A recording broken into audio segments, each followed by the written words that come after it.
Welcome back to the Agriland Pavilion. I'm back inside and we're about to start our live stream and our first panel discussion in association with UPMC. I'm joined on our panel today by MEP Billy Kelleher, MEP Grace O'Sullivan and Deputy Carol Nolan. Thank you all for joining me today. Billy, I might go to you first and we'll jump straight in, Billy. We've spoken a lot on this panel and on the live stream here on Agriland about the European decision in recent days in relation to the nitrates derogation. Obviously, Ireland has a derogation. We always knew that it was going to be reduced from 250 kilos to 220 of organic nitrogen per hectare. That seems to be not for moving. The European Commission has basically said it will go down to the 220. We have to protect water quality. And what, as a result, though, can Europe offer to Irish farmers who will be affected by derogation in terms of mitigating measures? Yeah, well, I was disappointed that actually they decided to go to 220. The reason being I just didn't think that they gave enough time for the mitigating measures that we've put in place over the last number of years to impact on water quality and the assessment of our rivers and our water basins. Just didn't have enough data in the last number of years to make, I believe, a scientific assessment of the trends, bearing in mind we were only assessing 2021 and 2022. I would have liked if we had more time. That is not the case, so we're now in a situation where we're going to 220.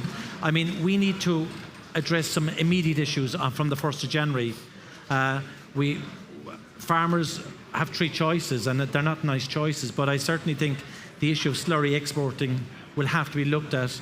There'll have to be measures put in place to support farmers to be able to transfer slurry from their farms to farms that are not in derogation.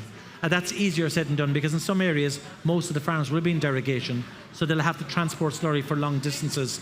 But I think that's an area that the Irish Government, the Department of Agriculture, Teagasc and the European Union will have to look at to see how they can facilitate the exporting of slurry out of high derogation farms to farms that are not in derogation at the moment. That's one area we have to do immediately. I'll come back to that in a moment. Carol, another aspect of European decision-making that will have a major impact on farmers here in Ireland is the nature restoration law. So what are farmers saying to you about the re-wetting element of that particular legislation? Well, look, farmers are extremely frustrated, extremely disillusioned, and, you can't blame them. I mean, Laois Offaly farmers, no different to any other parts of the country, they would have dredged that land would have been reclaimed in the past by their families. And now they're told that, look, up to 30% of this land is going to be used by the end of the decade.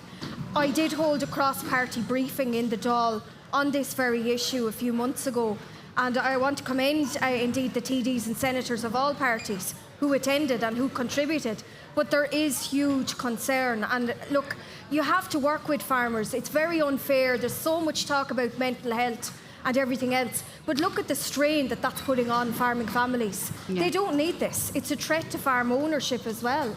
Grace O'Sullivan, you're a Green Party MEP. There's an understanding out there among farmers that we do need to protect nature and we do need to protect our heritage and special areas and definitely biodiversity and improve water quality. So how can farmers be supported to do this? If this is, this is what the European Commission is saying we must do, are farmers just being left to their own devices and told to do it, or how can they be supported? Yeah, it's really important that farmers are supported.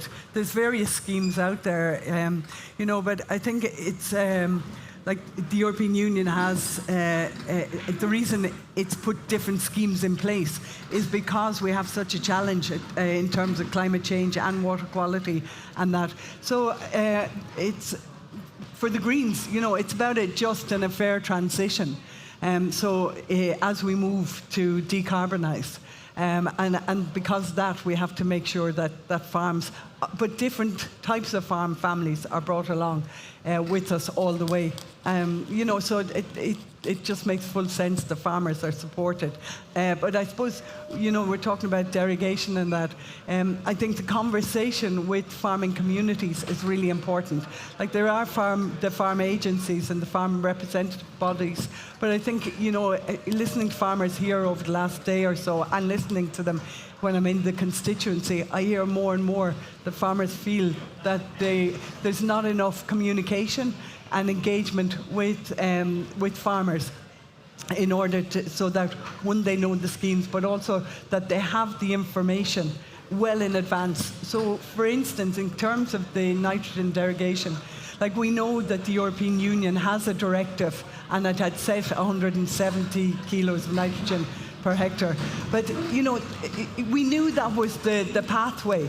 So I think that there's been a lack of communication with the farmers to prepare them. So we should have been better prepared for But I have to say, is it just an Irish thing where, you know, a lot of people have sat on this panel and say there wasn't communication. I mean, I think the dogs on the street knew that climate change was going to have to come and we were going to have to meet these nitrates derogation. Was it an Irish thing to say, sure, we'll put it to the end, we'll keep pushing it out? Billy Kelleher, like, what would you say? Because people are saying now, farmers have been brought to a cliff edge. But we all knew this derogation was coming.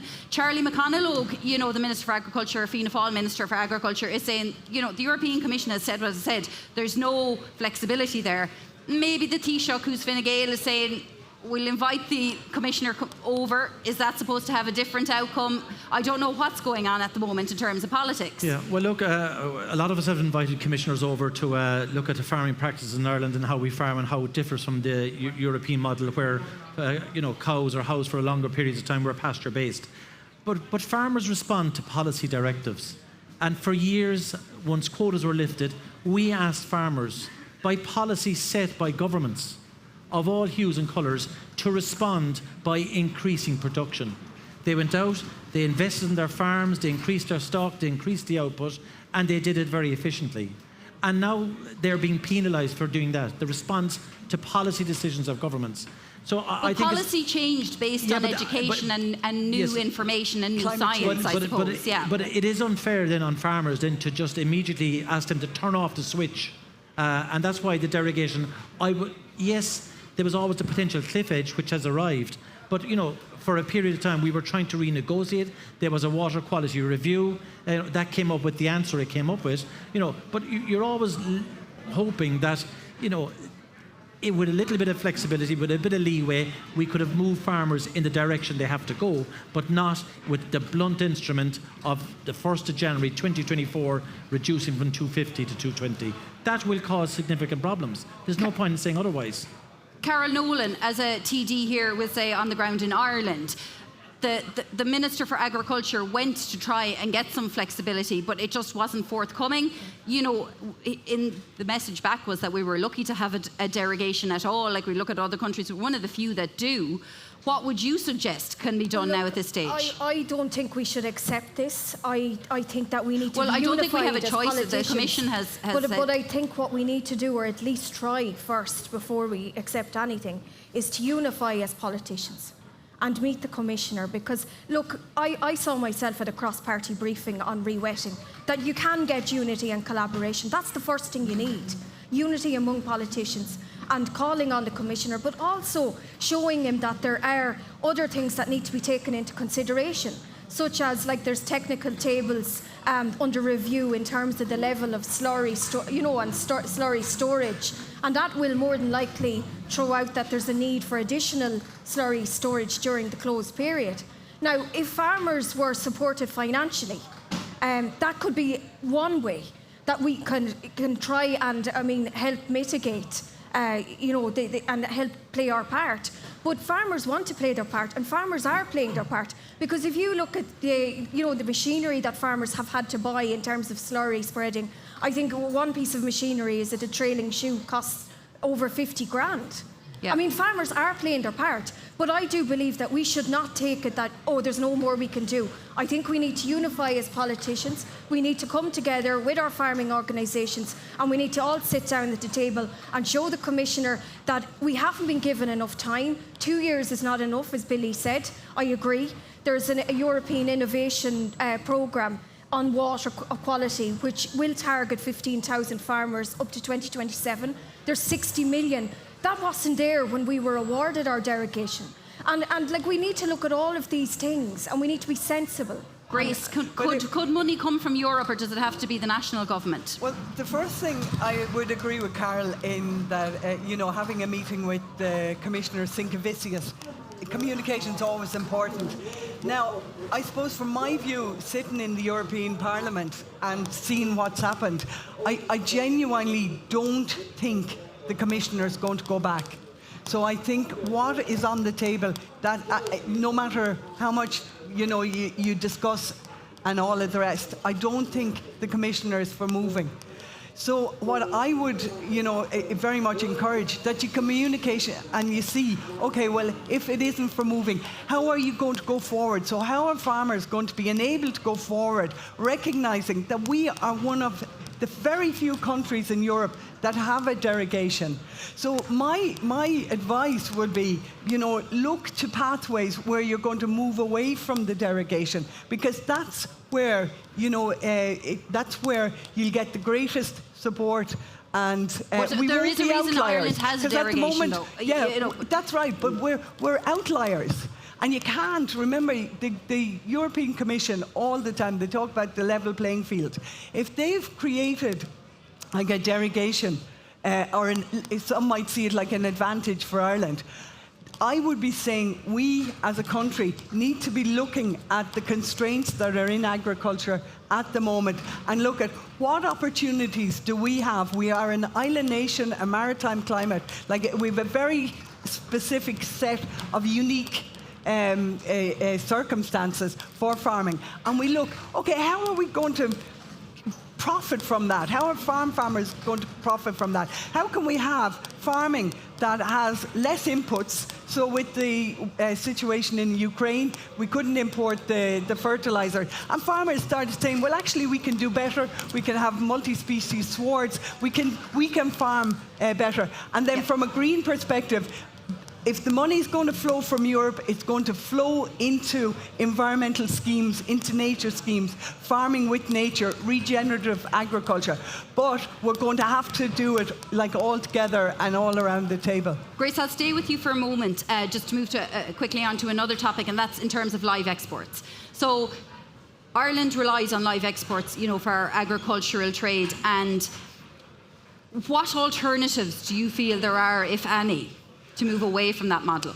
Again, like live exports, there's a lot of people who have major issues with animal transport. So the first thing we have to do with animal transport is make sure that the conditions that are in place are being adhered to and enforced. And that's probably on an interim basis. Longer term, my own view has always been, before I even got into politics, was what can we do here in Ireland in terms of processing? Do we actually have to always look at the animal exports, live exports? Is there some way that we can process the meat here, create the jobs here? And well, I'll ask Billy Kelleher. This is something that you're very familiar with, and I know that you have, stringently lobbied and fought to keep the live export trade alive for Ireland, because a lot of farmers have become reliant on exporting calves. You have, I suppose, wanted to maintain the live export trade, but with improvements, Billy. Yeah, I sat on a committee in the European Parliament that looked at animal transport, and they were coming up with recommendations in view of the fact that in some countries there isn't great adherence to welfare standards for animals in transport, not only just within the European Union but also to third countries. I believe that we have to admit, and we have to hold up our hands as well. We have seen some cases in Ireland, obviously, recently. This is the point. Yeah. So there's going to be a rule for the entirety of the European Union in terms of animal transport. We're an island nation. We have to have unfettered access to the single market, and that includes the transportation of animals. But it must be done in a way that respects the integrity of animal welfare. And we do need to raise the standards in terms of veterinary inspection, the types of vehicles that are used, feeding during transport. But we still have a reality that we have to face. We're an island, and ferries take 18 hours to go from Rosslare to Cherbourg in France, and that is a fact that we can never resolve. So we have to ensure that that is protected, but the safeguards put in place. And can we reduce the number being exported.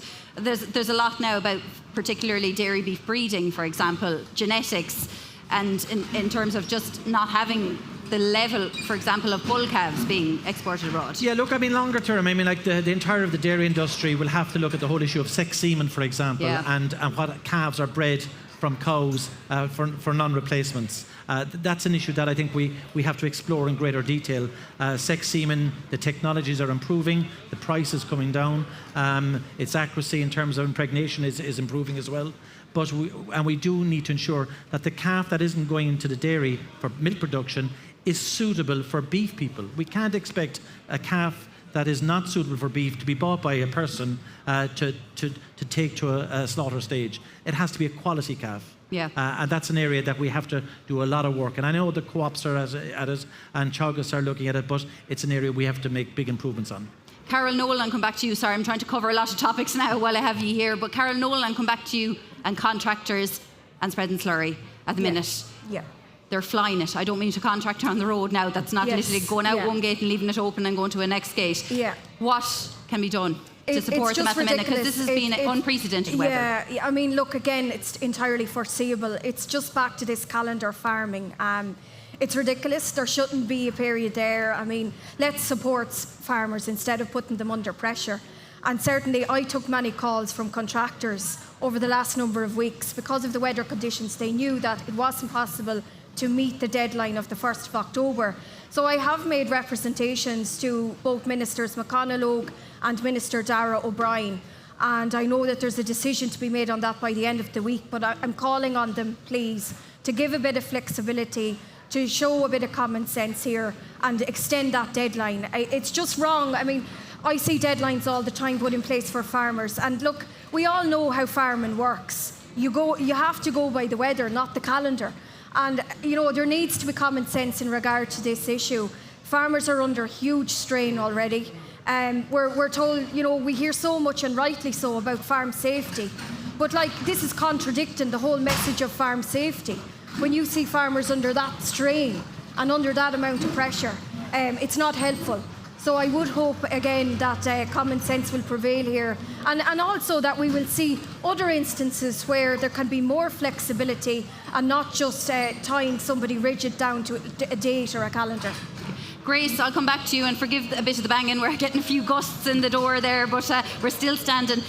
Grace O'Sullivan, as a Green Party member, a Green MEP, do you think the Greens are losing popularity among the agricultural community, I suppose? I could do a show of hands in our tent here today to see who's a member of the Green Party. I'm imagining it's not going to be in the majority. And, the Greens come in for a lot of flack from the farming community that there's a disconnect between the two. Yeah. That maybe, farmers don't understand why Greens are bringing in all this policy, and Greens don't understand the grassroots of what farmers do. What would you say to that? Well, first, my father was a dairy farmer down in Waterford. And I think if people look at who the Greens are, we have a lot of Greens in rural Ireland, different parts of Ireland. We have a lot of Greens who are from farming families themselves. And I think, I personally, as a member of the European Parliament, and I'm, relatively new to party politics, I came in 2016, but I'm out engaging with farmers all of the time down around Waterford. And what, I hear is that actually, and I know, the farmers, and I know we use the word custodians of the land. The farmers are the ones who are out there in the muck, in the soil, in the parlours, day in, day out. And I genuinely feel that the cooperation and the collaboration between farmers and the Greens isn't as bad as people think it is.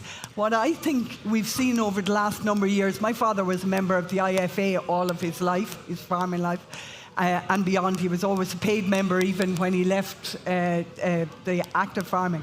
But I think what we're seeing is a big change in Ireland in terms of the farming organisations that are representing the farmers. So it's no longer just the IFA. You're seeing the ICMSA. You're seeing this morning I was speaking to beef and lamb farmers. If so many different agencies now and supporting farmers. So I think we're in a different time. The young farmers that I meet, are talking to me about soil health. And remember, it was only this July that we got the legislation in the European Parliament for soil health, so it's a soil directive. We had legislation on clean water, clean air, but nothing on soil. And that was part of my work to get that in. So I think that the farmers recognise, they know the challenges of climate change, the water pollution, waste. So I genuinely feel that sometimes there's kind of a media divide, them and us. But I think the Greens, we are absolutely, we're, in many cases, we're rural, we're farmers, and you'll see the elections are coming up in June 24. I was just going to say, I'll have to excuse Carol for the moment, but I'll be coming back to you in 18 months, Carol. But for yourself, will they vote Green in the European elections? We've over 100 so far, over 100 candidates going to run in the local elections for the Greens, and they are all over the country. So, and we're an all-island party, and we've been around a long time. That's the other thing about the Greens. We have been around. We have a lot of experience. So we're not Johnny-come-lately. We do stand our ground. We mightn't always agree, but at least we are here, and we are here to engage. Billy, will the public put a Fianna Fáil MEP back in when they're not too happy with the Fianna Fáil Minister for Agriculture at the minute and what he did in Europe? Well, look, I don't know. I think looking the round, the Minister for Agriculture works within the constraints that he has. There was a derogation negotiated some time ago. It was always going to expire at some stage. Clearly, we tried to extend it for as long as possible. I think what we should be, though, we should be ambitious for farming. We should be ambitious for agriculture. We should be ambitious for our agri-food sector. And I don't believe that reducing production is showing ambition and putting inhibitants on farmers in doing what they do best, which is producing food. And yes, we should be ambitious for the environment as well. And they are not contradictory. They can be compatible. Like, we should use the technologies that are coming to the fore. For example, in Ireland, we are so far behind in anaerobic digestion. It is a part solution to the challenges we have in the nitrates issue and in water quality and in methane emissions as well. So I just believe that, the simplistic view would be just to reduce output to address the environmental challenges. I believe we can be ambitious. We can continue to produce the highest levels, bearing in mind the population of the world is going to increase by 4 billion over the next 50 years. So we will require food, and Ireland is the best place to do that, but it needs to be ambitious, and like in areas of technology, anaerobic digestion, and all the other areas in genetics as well, with regard to breeding, we can do an awful lot, but reducing production is a simple solution to a complex problem. Okay, I'm afraid we're wrapping it up there. Yeah, one quickly. 10 seconds. One thing, the supply chain. So I, as a mother, I want to eat Irish produce. I don't want to always have stuff brought up. So I don't want to see farmers' prices being cut and undermined by foods coming in from South America or places like that. Yeah, no, the good ideals, I suppose, and very much sounding like electoral appeals to the public there as well. But thank you very much, our panellists, for joining us. We're just out of time. I think it's time for a break now to head maybe back out to the Ploughing site and see who we can find.